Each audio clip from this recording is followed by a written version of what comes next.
Hey guys, it's Helen Hartsmith again from the Heart of the Witch's Path YouTube channel. I am here with Cathy, the lovely. We are here today to do another top 10 video for you. Yep. This is fun for us, right? It's quick. It's quick. We can do it quick. It works well for us. So today we are going to cover the top 10 steps to a spell. Right. And I don't know that it's necessarily a top 10, yeah, but it's a 10 steps. So 10 we tried steps to be all-inclusive of everything that you really need to think about. Mm-hmm. And it's, well, you could skip steps. It's really not a good idea. Right. Because you want to put, you want to walk into a spell, especially one that you're, that's complex. You want to walk into that. Right. Now, there is some merit to instant magic and to doing stuff off the cuff. But if you really want it to work, there's steps to take just to make sure that you've got all your bases covered. Right. And so we actually kind of put these into a bit of an order. Right. So that's how we're going to cover them. Sure. Would you like to start with number one? Yeah, well, the number one thing for a spell is an idea. You have to have a need. Right. You have to have a purpose for the spell. So that would be number one. Right. And that can be anything from as simple as, protection. Right. To... Dad's sick. We got to do something for that. To bringing about prosperity. Right. Or finding a job. Or a car. Any kinds of things like that. Right. That's your idea. Okay? Right. The second step is... meditate. And we know everybody hates to meditate, really. Well, I don't mind meditating. It's sometimes hard to find difficult. time, and it's easier for some people than others. But even just sitting thinking about it for a little while. Exactly. Taking 5 minutes. So you've got this idea. Right. So is it something that you really need? And get specific about it, too, because you don't want to ask for more than what you need. And you also don't want to ask for something you don't really want. Right. And taking the time to meditate over something, it really helps you to focus and to set your intention. Exactly.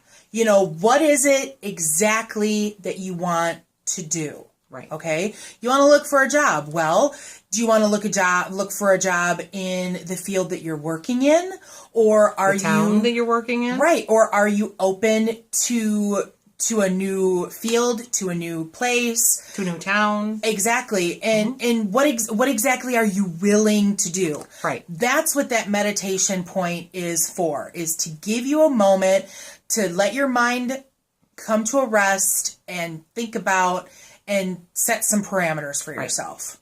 Exactly. Okay? The third. So the third step is divination. And this could be something as simple as, give me a sign, somebody tell me what I'm supposed to do, or to sit down with tarot cards or runes or something. Whatever you're chosen. Right, whatever you're chosen. And recently I was working on some spell work, and I did divination to see. I thought I had a great idea. I thought this would be a great place for me to go, and I pulled a tarot card. Is this a good thing?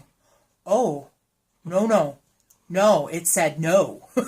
And so I was like, fair enough. Right. Let's step back, let's regroup, and let's, I go a different route. Right. And sometimes, that can be incredibly helpful. So that's the third step, divination. The fourth... Now, I just want to point out that you can get to a certain step and then go, oh, I got to go back to step 2. Right. So these are in the order that we would do them, but some of the steps you may have to revisit. Right. Yeah, because some steps are about following your intuition, and if your intuition tells you, go back. Right. Then that's completely okay. Mm-hmm. This isn't an ultimate roadmap whatsoever. These are just some ideas for you to think about. Right. So the fourth step would be then to research correspondences. And that's so you've got everything from the time of day to the moon phase to the herbs and stones. Right.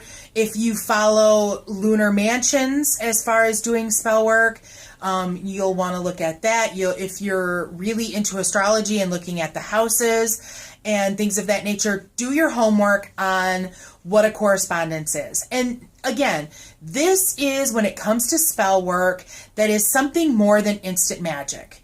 Right. For years, I lived off instant magic. Yeah, I just want to put an addendum here that if you really need to do a health spell, and it is not in the right phase of the moon to do something toward the waxing phase of the moon or the full moon, you can do something to banish illness. Right. So just to check, just what is the moon phase? What am I? Right. Should I be working towards building something or banishing something? It's just that simple to just look at a moon phase. And so it's about what stones will help you, what herbs will help you. And again, when it comes to correspondences, you don't need them. You don't. You don't need them. But they can help. But they help. And so that's where they can come into play and help you with your spell work. And don't take a correspondence list just off the cuff. If it doesn't jive with you, if you don't think green should be for prosperity, don't use it. Use something else. Right. And if you're looking for like more complex things, like for a stone, and you're hitting the internet or something like that, look for multiple sites. Right, because different sites have different things listed. Right, different things work for different people, so take a look at that. Right, use what works for you. Right. Use what speaks to you. That's the number one rule, what speaks to you. Right. So the next step then is to research timing, which we just covered in right, and that it kind of goes together. Right, it's the moon phase, it's the day of the week, it's the month, it's the time of year, the sun sign. Yes, it's all of that, and again, it can be just as simple as looking at the moon phase or the day of week, and determining what type of magic is best for where you're at or what you need. Right. So the next thing that comes then is the meat and potatoes of it, the actual writing of the spell. Right. Some people like to rhyme, some people don't. Some people like to go kind of off the cuff when it comes to words of power. But writing a spell is also about, okay, so I've researched these correspondences, and what am I going to use? I'm going to do a candle, or I'm going to do a mojo bag, or whatever. And that's where you kind of, write down the spell, and so that you have something to put like in your book of light, book of shadows, whatever you call it. And it's something that you can make notes on and go back to and reference. Right. And this is something that, instant magic, you don't necessarily keep track of this type of thing, but when you're actually doing something that takes work, the more energy you put into it, the more energy you're going to get out of it. Right. So if you take the time to write it all down, and these are the things that I need. These are the things that will help with this. For example, I recently, I watched too many podcasts. So I was doing a spell for justice, and so I sat down and I wrote down a spell, and I've done the spell 3 times now to try to build energy toward this justice being worked. And if I hadn't written it down, how would I know that what I did the first time, 2 times? There's value in writing, and there's value in speaking from your heart and in the moment. Right. But different people work different ways, and if you at least have an idea of what you said, that can be helpful too. Absolutely. So that's what we're kind of trying to get across here. Right. So the next step is to... you got to gather everything together. Right. For example, the justice spell that I did required a color candle. I did not have. So I had to go find one. Right, and this could be stones that you don't have. Right. Stones that you do have. Get everything together in one spot, where you're going to work this spell. Right. And it could take 5 minutes. It could take a week to gather your, whatever. This could also be to wait for the appropriate time. Right, if you want to choose to wait for that one phase of moon. Or day of the week. Right, exactly. Right. So there's that. Now, the 8th step is to create sacred space for your working. And that's whatever it means for you. Mm-hmm. Because some people don't work in sacred space. Some people can just do a quick nod and a few words to each direction to ask for protection. Some people want to do a full circle when they're casting a spell. Right, and if you're a ceremonial mage, you might want to do a LBRP or an Lesser LB... banishing ritual of the pentagram. Right. Or the lesser banishing ritual of the hexagram. Right. Or either of the invokings and things of that nature. So, I mean, that's where things can get really in right. depth. I mean, it doesn't have to be that in depth, but if that's your practice, then by all means do it. Do it. All right. So, sacred space. Important. Right. Number 9. Yeah, that's track what it is that you're doing. Is this working? Is this something you have to feed? I did a spell that I call my dog fence. That is requires me to put energy into it every once in a while. So, do you have to feed this spell? Do you have to keep it going? If you're looking for a job, part of that is you actually have to look for a job. You have to put your resume out there. You have to make phone calls. You have to try. So whatever it is in the mundane world that you have to do toward making the spell work, or in the non-mundane, God, words are not working. In the magical realm, to feed the spell, what do you have to do to continue this? Right. What deal did you make? Right. What deal did you make for this spell? What do you have to do for it? Do you have to drink lime Kool-Aid?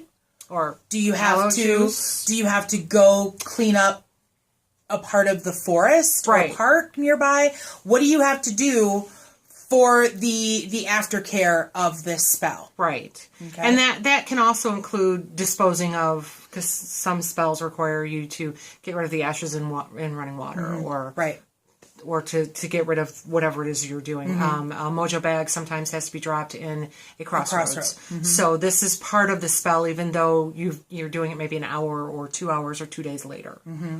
And so then the last step in a spell is shutting it down.